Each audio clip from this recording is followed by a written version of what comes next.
Salut les devs, c'est FoxPy, on se retrouve aujourd'hui pour un nouveau puzzle classique moyen et on va regarder Skynet Revolution épisode 1. L'énoncé est le suivant. On va nous donner un réseau dans lequel un agent va essayer de se balader pour atteindre une passerelle. L'idée derrière l'exercice, c'est de l'empêcher d'atteindre cette passerelle en coupant les liens entre les nœuds. Donc on a un exemple ici qui est donné par Coding Game, l'agent Skynet il est sur le nœud 0 et la passerelle de sortie elle est au nœud 3. Donc là, on a notre réseau. Au premier tour, on décide de couper le lien entre le nœud 1 et le nœud 3. Donc l'agent Skynet décide de se déplacer sur le nœud 2.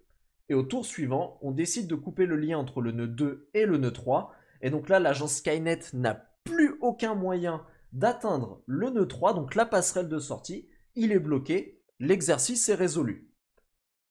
Pour ça, on va nous donner plein de variables d'entrée. Les premières variables, c'est n, l et e. Alors, n représente le nombre de nœuds. Donc, dans l'exemple ici, il y en a 4. 1, 2, 3, 4. L représente le nombre de liens du sous-réseau. Ici, on en a 4 aussi. On en a un là, un là, un là et un là. Et E indique le nombre de passerelles du sous-réseau. Donc là, il n'y en a qu'une seule passerelle de sortie. Elle est au nœud 3.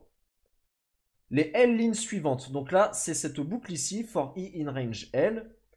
Donc les L lignes suivantes, ça va être deux entiers par ligne qui vont indiquer la présence d'un lien entre le nœud d'index N1 et le nœud d'index N2. Donc j'explique. Là, pour cet exemple, on va faire 4 tours de boucle et on va indiquer quels sont les liens. Donc on va indiquer qu'il y a un lien entre 0 et 1. Donc ici N1 vaudra 0 et N2 vaudra 1. On va indiquer qu'il y a un lien entre 1 et 3, entre 0 et 2 et entre 2 et 3. Ensuite, on a les E-lignes suivantes, donc c'est cette boucle ici. Les E-lignes suivantes, ça va donner l'index de la passerelle de sortie. Donc dans l'exemple précédent, son index c'est 3, elle est au nœud 3. Si on avait eu plusieurs passerelles, et bien dans cette boucle on ferait plusieurs tours et à chaque fois on donnerait l'index des passerelles de sortie. Alors ensuite, il y a plusieurs contraintes qui nous sont données. Donc n, qui est le nombre de nœuds, il est compris entre 2 et 500. L, qui est le nombre de liens, est compris entre 1 et 1000. E, qui est le nombre de passerelles de sortie, est compris entre 1 et 20. Ensuite, on a N1 et N2 qui sont compris entre 0 et N. On a SI qui est compris entre 0 et N. Et C1, C2 qui sont compris entre 0 et N. Alors, SI, on ne l'a pas encore vu. Un entier SI qui est la position de l'agent Skynet sur le sous-réseau. Donc là, ici, c'est la boucle while true. Et à chaque fois, en début de tour de boucle, SI nous indiquera sur quel nœud il est. Par exemple, là, au premier tour de boucle, SI serait égal à 0 puisque l'agent Skynet est sur le nœud 0. Au deuxième tour de boucle, SI vaudrait 2 puisque l'agent Skynet est sur le nœud 2. Et puis ensuite, l'exercice aurait été résolu. Et enfin, pour la sortie, donc une ligne unique composée de deux entiers C1 et C2 séparés par un espace. Ces deux entiers représentent les indices des deux nœuds reliés par le lien du sous-réseau à couper. Là, dans cet exemple, la sortie, ça aurait été 1 et 3, vu qu'on veut couper le lien entre le nœud 1 et le nœud 3. Et la sortie, ici, dans cet exemple, ça aurait été 2 et 3, puisqu'on veut couper le lien entre le nœud 2 et le nœud 3. Donc ça, c'est toutes les informations qu'il nous faut pour résoudre cet exercice. Avant de partir dans le code, j'aimerais juste expliciter certaines choses sur ce dont on va avoir besoin pour le résoudre. Cet exercice nécessite d'avoir des connaissances sur le parcours en largeur qui fait partie de la théorie des graphes. Alors pour le moment sur la chaîne, il n'y a pas d'algo tranquille sur le parcours en largeur, peut-être qu'au moment où vous regarderez l'épisode, il y en aura un. Mais en attendant, il y a une chaîne YouTube qui s'appelle À la découverte des graphes, et il y a 2 épisodes sur le parcours en largeur qui sont véritablement excellents. Donc ici, le premier épisode, c'est Distance dans les graphes, parcours en largeur. Donc là, l'auteur de la chaîne explique ce qu'est fondamentalement le parcours en largeur. Et ensuite, dans le deuxième épisode, c'est retour sur le parcours en largeur d'un graphe. Et dans cet épisode, il explique comment fonctionne le parcours en largeur de manière algorithmique. Et il le fait tour par tour. Et c'est véritablement intéressant, c'est super bien expliqué. Donc si vous ne connaissez pas, je vous invite véritablement à aller regarder cette chaîne, à acquérir la connaissance sur le parcours en largeur et à revenir sur l'exercice pour le pratiquer. L'idée justement derrière cet exercice, c'est de servir du parcours en largeur pour anticiper les mouvements de l'agent Skynet. Avec le parcours en largeur, on va pouvoir calculer la distance qu'il y a entre l'agent et une passerelle de sortie. Ce que l'on veut faire, c'est déterminer la passerelle de sortie qui est la plus proche de lui, et ensuite de déterminer le chemin menant à cette passerelle le plus court. Alors ici, les deux chemins sont équivalents, c'est-à-dire qu'ici, il doit parcourir deux liens pour arriver à la passerelle de sortie ou deux liens pour arriver à la passerelle de sortie. Donc là, on peut en choisir un des deux et le couper. L'agent Skynet y réfléchit, il voit bien qu'il ne peut plus y aller à la passerelle par ici, donc il va passer par en dessous. On refait un tour de parcours en largeur, on calcule, on voit qu'il n'y a plus qu'un lien ici qui permet d'arriver à la passerelle de sortie et on le coupe. Donc le parcours en largeur ici va nous permettre véritablement de résoudre cette problématique. Pour débuter dans le code, ce qu'on va faire, c'est qu'on va tout d'abord créer une classe node. Cette classe node va nous permettre de stocker toutes les informations concernant les nœuds, à savoir à quels nœuds ils sont connectés, quelle est leur distance par rapport au point de départ, sachant qu'on considère que le point de départ c'est l'agent Skynet. Donc on va regarder ça. Donc hop, méthode d'initialisation qui va prendre un seul paramètre, ça sera num, donc le numéro du node ou son index comme il est dit dans l'énoncé. Donc self.num est égal à num. Ensuite j'ai besoin d'autres informations. Je veux savoir à quel autre nœud il est connecté.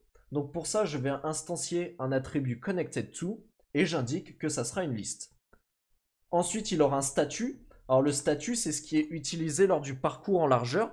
Donc là, on l'initialise ici à 0, puis ce statut évoluera lors du passage dans la méthode qui permet d'établir le parcours en largeur sur le réseau. Je prends un autre attribut qui est distance from start point. Donc ici, la distance par rapport à l'agent Skynet pour savoir à combien de distance, à combien de liens est ce nœud de l'agent Skynet. Et enfin, self.pair. Donc ça c'est pareil, ça nous servira pour le parcours en largeur. Lorsqu'on étudiera un nœud spécifique, on aura besoin de savoir de quel nœud on est venu pour arriver sur ce nœud-là. Donc là, ici, pour tous les attributs dont on a besoin, c'est fait, ils sont créés. On va juste créer une petite méthode que je vais appeler setConnectedTo, qui va prendre en paramètre self et overnode. Cette méthode, comme son nom l'indique, va nous permettre d'indiquer à quel autre nœud ce nœud est connecté. Donc self.connectedTo.append. Et là, on va ajouter l'autre nœud. Donc là, on en a fini avec notre classe node. On a toutes les informations dont on a besoin pour faire un parcours en largeur correct. Donc on va passer à l'instanciation des variables de notre programme. Comme d'habitude, je vais ajouter mon petit commentaire instantiation des variables. Donc là, ici, nous est déjà donné NLE. Je vais ajouter list of nodes qui va contenir tous nos nœuds. Et je vais ajouter list of exit qui va contenir toutes les passerelles de sortie. Alors ici, je vais créer une boucle. Donc, je mets un petit commentaire. On crée nos nœuds et on les ajoute à notre liste de nœuds. Donc, on sait que n représente le nombre de nœuds. Donc, for i in range n. Et là, à ce moment-là, list of nodes.append.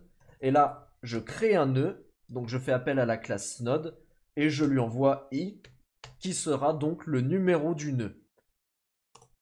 Pour vous donner un exemple, ici, on avait un réseau de 4 nœuds. Donc, n, ça irait jusqu'à 4 exclu. Donc, ça ferait 0, 1, 2, 3. Et là, à chaque fois, en fait, on instancierait un nœud. Donc là, ça serait node et on enverrait 0. Ensuite, node, on enverrait 1. Node, on enverrait 2. Node, on enverrait 3. Et tout ça, ça serait stocké dans list of nodes. À présent, on va s'intéresser aux liens entre nos nœuds. Parce que c'est vrai, nos nœuds, eh bien, ils sont créés, mais ils n'ont encore aucune liaison entre eux.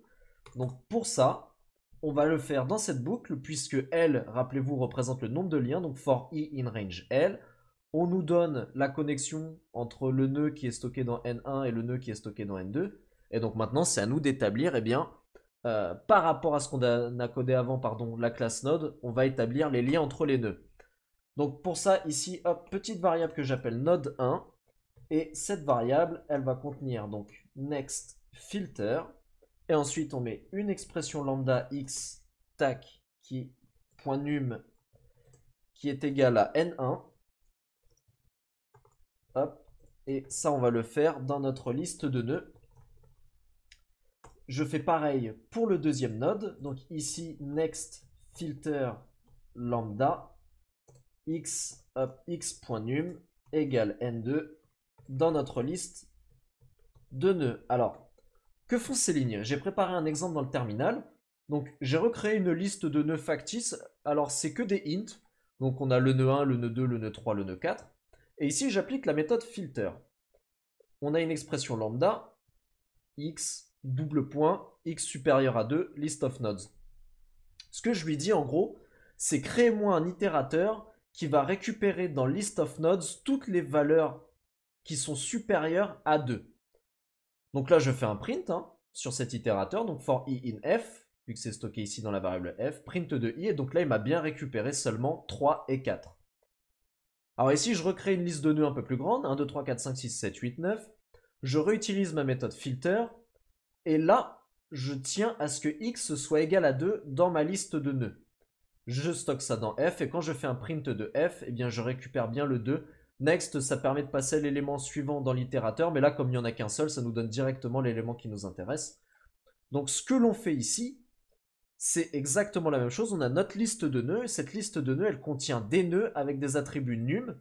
Ce que je veux faire, c'est récupérer le nœud qui m'intéresse par rapport à son numéro. Donc, je teste à x.num est égal à n1 pour le récupérer dans le node 1, et x.num est égal à n2 pour récupérer mon deuxième node. Donc ça ici, ça sera un objet node, et ici aussi également. Et maintenant qu'ils sont récupérés, je peux établir les connexions. Donc le nœud 1 ici sera connecté au nœud 2, donc node 1.set connected to. Et là, je lui envoie le deuxième nœud. Mais bien évidemment, si le nœud 1 est connecté au nœud 2, alors le nœud 2 est connecté au nœud 1. Donc on le fait aussi pour lui, set connected to. Et là, on envoie le nœud 1. Donc là, avec cette boucle-là, on a établi nos liaisons entre nos nœuds. C'est-à-dire qu'on récupère nos nœuds dans notre liste de nœuds par rapport aux numéros qui nous sont donnés ici dans N1, N2 et par rapport aux numéros qui leur servent d'attribut pour les identifier. C'est comme un identifiant unique. Et une fois qu'on les a récupérés, on fait appel à setConnectedTo eh bien pour établir la connexion entre ces nœuds. À présent, on va récupérer nos sorties pour les mettre dans notre liste de sorties. Donc ici, EI, c'est l'index d'un nœud de sortie. E étant le nombre de nœuds de sortie, eh bien, on va les parcourir un à un. Et tout simplement, on va les ajouter dans listofexit.append. Et là, on ajoute EI. Voilà, on a le numéro du nœud de sortie. Donc là, pour l'instanciation des variables de départ et la préparation de notre programme, on est prêt. On va pouvoir s'attaquer à la boucle while true qui va en fait calculer à chaque tour quel lien il faut couper pour empêcher Skynet d'atteindre une porte de sortie. Donc ici, tac, je vais supprimer ce commentaire. Rappelez-vous, SI, c'est le numéro du nœud sur lequel est Skynet en ce moment. Donc si on nous donne 0, c'est qu'il est sur le nœud 0. Puis si au tour d'après on nous donne le 2, c'est qu'il est au nœud 2, etc., etc. Donc ici, SI, il est déjà donné par Coding Game, c'est bon. Je vais instancier une variable que j'appelle link2cut, qui sera un tuple, qui sera eh bien, le lien qu'il faudra couper à la fin d'un tour de boucle. Et je vais instancier une variable distanceMin qui sera égale à n plus 1. Alors celle-là, je vous expliquerai tout à l'heure à quoi elle sert. Pour le moment, c'est un petit peu compliqué de dire à quoi elle va servir. Donc on va la laisser en suspens et on va continuer. On va à présent s'intéresser aux sorties. Sur un réseau, on peut avoir plusieurs passerelles de sortie et Skynet va essayer de les atteindre. Sauf que parmi ces passerelles de sortie, il y en aura qui seront plus proches de Skynet que d'autres. L'idée, c'est de couper le lien entre Skynet et la sortie qui est la plus proche de lui. Si on a une sortie qui est à 100 nœuds d'écart de Skynet et une sortie qui a 3 nœuds d'écart de Skynet, il vaut mieux préférer couper les liens entre la sortie qui a une distance de 3 que couper les liens de la sortie qui a une distance de 100. Donc, c'est ce que l'on va faire et pour ça, on va tout d'abord parcourir nos sorties dans notre liste de sorties et on va essayer de déterminer quelle sortie est la plus proche de Skynet.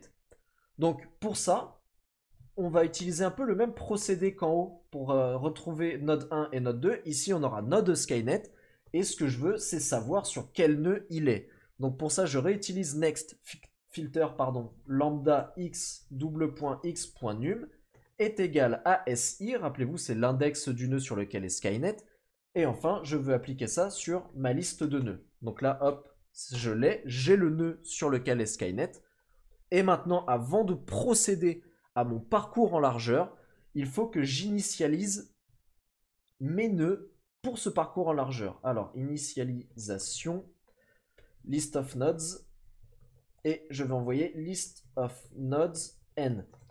En effet, si on a plusieurs sorties, on va avoir besoin de faire plusieurs parcours en largeur, et donc on va avoir besoin de faire un reset, on va dire, de nos variables, de nos nœuds, pour refaire un parcours en largeur. Donc ici, on va coder cette méthode un peu plus haut. Je vais la mettre au-dessus de la classe node. Donc def initialisation list of nodes. Donc elle prend en paramètre la liste des nœuds et n.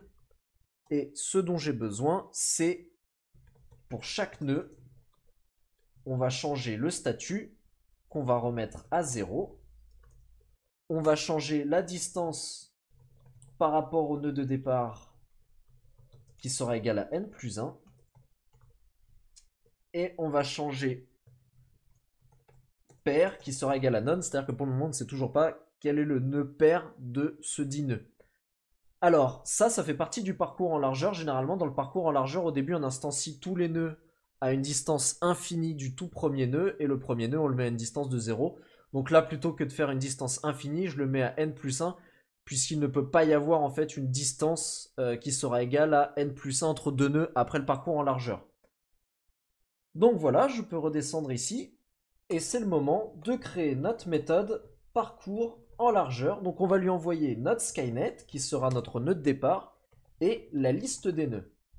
Donc remontons dans le programme, et on va la créer ici. Donc def parcours en largeur, qui prend en paramètre donc Skynet et la liste de nœuds.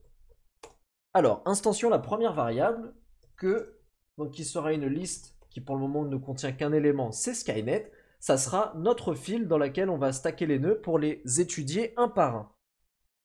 À présent, Skynet, son statut, on peut le passer à 1. Et la distance de Skynet par rapport au point de départ, sachant que Skynet est le point de départ, eh bien c'est tout simplement 0. Donc Skynet.distance from start point est égal à 0. Alors c'est parti, on va faire notre boucle while, et donc tant qu'il y a des éléments dans la file, eh bien on va continuer d'analyser les nœuds. Donc while length de queue est supérieur à 0. J'instancie une variable not2analyze qui sera égale au premier élément de la file, donc queue de 0. Ensuite, pour chaque nœud, dans node2analyze.connected_to. Alors ici, faisons une pause, on va reprendre l'exemple. Skynet, il est au nœud 0. Donc là, ici, j'envoie un objet instancié de la classe node avec le num 0 et ma liste de nœuds. Tac, en premier élément, on prend Skynet, ok. On passe son statut à 1. Donc là, ici, c'est le statut, normalement, c'est initialisé à 0. Tac, on le passe à 1. Et ensuite, on lui met sa distance à 0, puisqu'en effet, c'est notre point de départ. Bon. Notre queue, elle n'est pas vide, puisqu'il y a Skynet dedans. Donc, on rentre dedans. Et là, not2analyze égale queue de 0. Queue de 0, c'est Skynet. Et donc, pour chaque nœud dans not2analyze.connected_to, là, ici, Skynet, il est sur un nœud qui est connecté au nœud 1 et au nœud 2. Donc, on va parcourir deux nœuds dans cette boucle. Donc, faisons-le. Là, ça sera if node.status égale 0. En gros, si on n'a pas encore étudié ce nœud, eh bien, on va le faire. Node.pair est égal à node2analyze. En effet, ici, on atteint le nœud 1 et on l'atteint parce qu'on est venu du nœud 0. Donc, son pair, ça sera le nœud 0. Et pour le nœud 2, ça sera pareil. Son pair, ça sera le nœud 0. Donc, on peut changer la distance. Donc, node.distance from start point, ça sera égal à queue de 0 point distance from start point plus 1. En effet, là, alors, l'élément à queue de 0, c'est Skynet. Skynet, il a une distance de 0. Quand on étudie les nœuds qui lui sont connectés, eh bien, ils sont à une distance de 1. Donc, la distance de Skynet par rapport au point de départ à laquelle on ajoute 1, eh bien, c'est bien 1. Donc, le nœud 1 sera une distance de 1. Le nœud 2 sera une distance de 1. Le pair du nœud 2, ça sera le nœud 0. Le pair du nœud 1, ça sera le nœud 0. Bon. Ensuite, on va changer le statut de ces nœuds. On va le passer à 1. Et on va les ajouter à la file d'attente. Donc, file.append. Et là, je vais ajouter le nœud. On en a fini pour cette boucle for node in node2analyze.connected_to.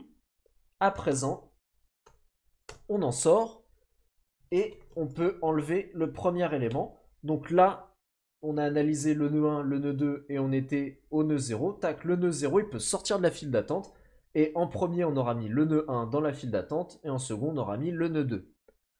Et donc là, node to analyze.statue est égal à 2. Ça veut dire en fait qu'on en a fini.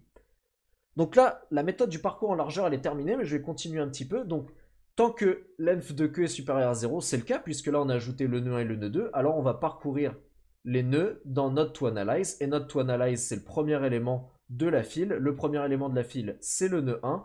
Donc, on va étudier les nœuds qui sont connectés au nœud 1, à savoir le nœud 0 et le nœud 3. Donc, partons du nœud 0.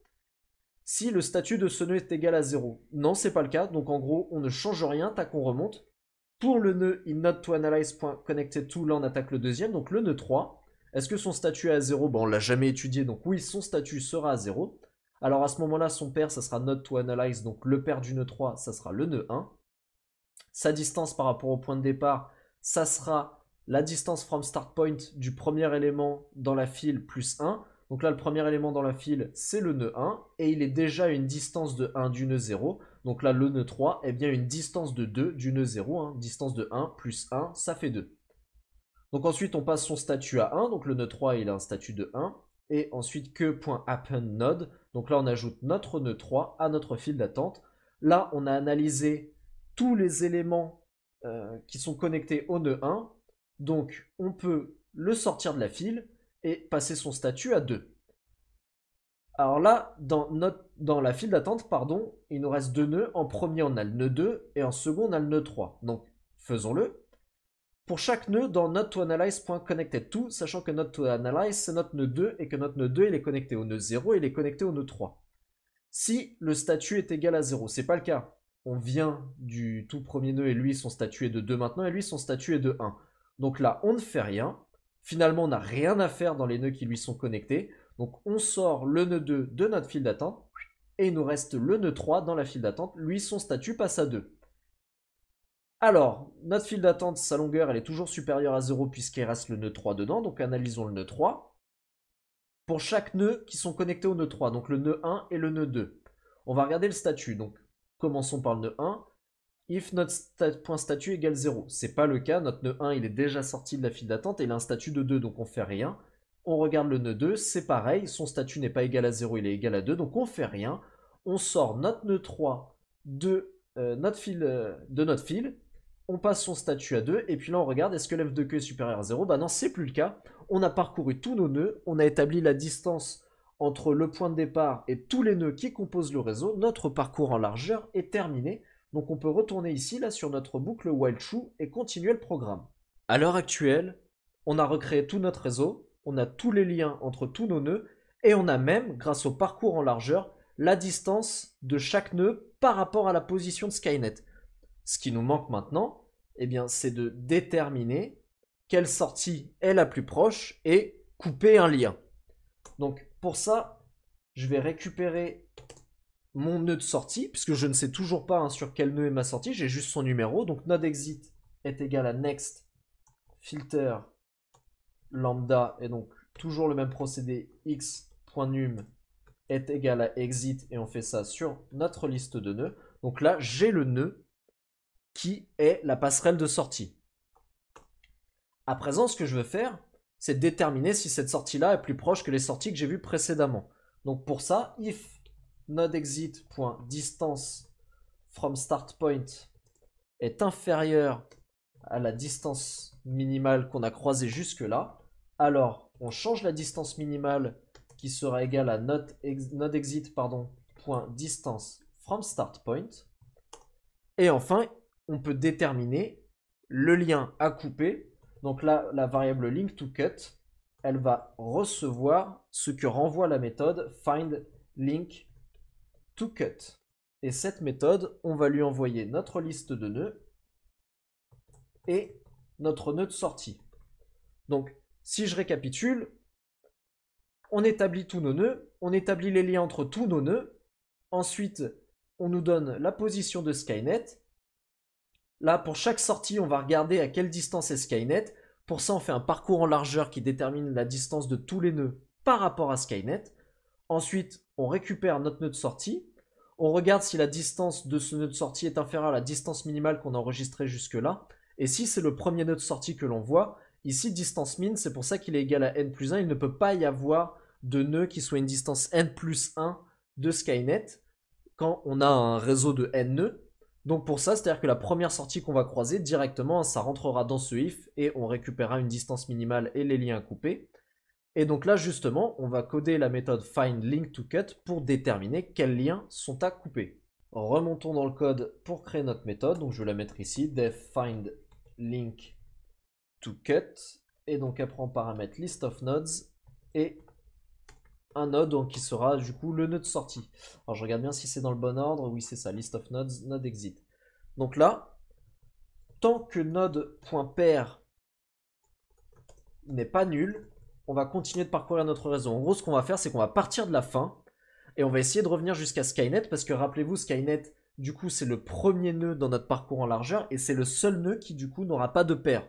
Donc, on va remonter notre réseau de la sortie vers Skynet et pour ça, on le fait en analysant bien les nœuds qui ont un paire et les nœuds qui n'ont pas de paire. Et dès qu'on a atteint le nœud qui n'a pas de paire, ça veut dire qu'on est à Skynet et donc on a reparcouru tout le réseau. Donc, on a remonté l'arbre qui a été créé par le parcours en largeur.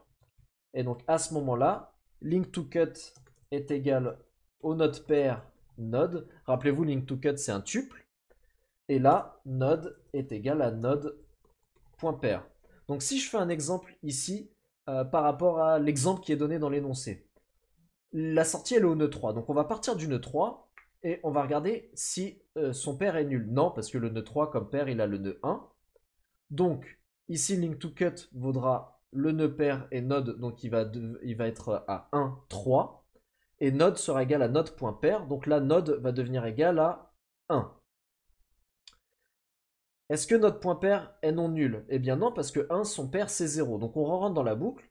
Et là, le lien coupé, c'est node.pair et node. Donc le lien coupé, ça sera 0, 1. Et node égale à node.pair, donc là, node sera égal au nœud 0. Est-ce que le nœud 0 a un pair? Non, il n'en a pas. Donc, on ne reste pas dans cette boucle. Et à ce moment-là, on peut renvoyer LinkToCut. On va couper donc la connexion entre 0 et 1. Alors ici, dans l'énoncé, il ne fait pas pareil. Il coupe directement entre la sortie, entre la passerelle de sortie et le nœud précédent. Moi, je le fais différemment, c'est-à-dire que je coupe directement sous les pieds de Skynet. Bon, c'est-à-dire qu'ici, je vais couper le nœud 0,1. Bon, c'est une autre façon de faire, hein, mais ça marche aussi. Donc, on peut redescendre sur notre boucle principale. On en a fini avec notre étude de distance entre Skynet et les passerelles de sortie. Donc, on peut sortir de la boucle for exit in list of exit. Et maintenant, on va modifier notre réseau et retirer les liens entre les nœuds. Donc là, LinkToCut de 0, .connected to, .remove, et là, LinkToCut à l'indice 1. LinkToCut de 1, .connected to, .remove, LinkToCut de 0. Alors, expliquons ça. Rappelez-vous, quand j'ai créé mon réseau et que je voulais établir les liens, dans Connected to, du nœud 1, j'ai ajouté le nœud auquel il est connecté, donc le nœud 2, et dans Connected to du nœud 2, j'ai ajouté le nœud 1. Ici, je fais l'inverse, je sais que le nœud qui est dans LinkToCut de 0, il est connecté au nœud qui est dans LinkToCut à l'indice 1. Donc ce que je fais, c'est que je supprime cette liaison de l'attribut Connected to.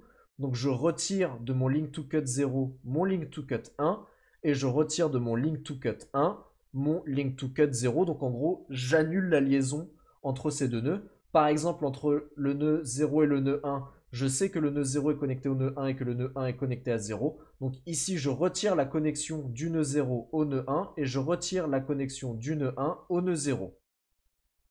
Et donc maintenant, on n'a plus qu'à dire quel nœud on a coupé. Donc pour ça, on va faire un print LinkToCut de 0.num plus ici un espace LinkToCut de 1.num et on ferme et il ne me reste plus qu'à faire un cast de ça en string pour que le print veuille bien passer. Et donc là, ça y est, l'algorithme est terminé pour Skynet Revolution épisode 1. On va pouvoir lancer les tests. Alors, c'est toujours un petit peu la pression, hein. Ai-je fait des erreurs d'inattention? Et c'est très possible. Alors, il a échoué, donc ça veut dire qu'il y a une erreur quelque part. Alors, j'ai trouvé, c'est parce que j'ai pas enlevé le print de code in-game. Donc, réessayons. Pour le moment, ça passe. C'est un suspense très intense. Et je n'ai pas fait d'erreur d'inattention, hormis le fait d'avoir oublié d'enlever le print de code in-game. Donc, c'est un 100%. L'exercice est résolu. Et j'en suis très content.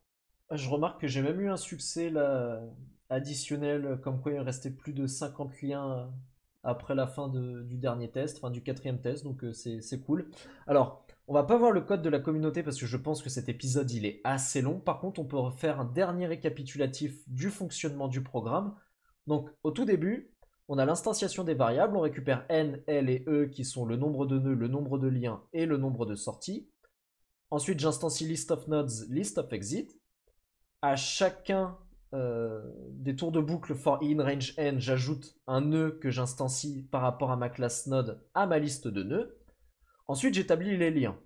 Donc, à chaque fois qu'on me donne un lien entre deux nœuds, je récupère mes nœuds dans ma liste de nœuds avec les numéros correspondants et je change l'attribut connected to pour indiquer à quel nœud est connecté ce dit nœud. Donc, le nœud 1 sera connecté au nœud 2 et le nœud 2 sera connecté au nœud 1. Ensuite, j'ajoute mes sorties à ma liste de sorties. Enfin, j'arrive dans la boucle de jeu. Je récupère la position de Skynet. J'instancie link to cut qui est un tuple qui me permettra de savoir quels sont les liens à couper. Et distance min qui est égal à n plus 1. Ensuite, donc pour chaque sortie dans ma liste de sorties, je vais récupérer la position de Skynet dans un nœud. Et je vais initialiser ma liste de nœuds pour l'envoyer à mon parcours en largeur.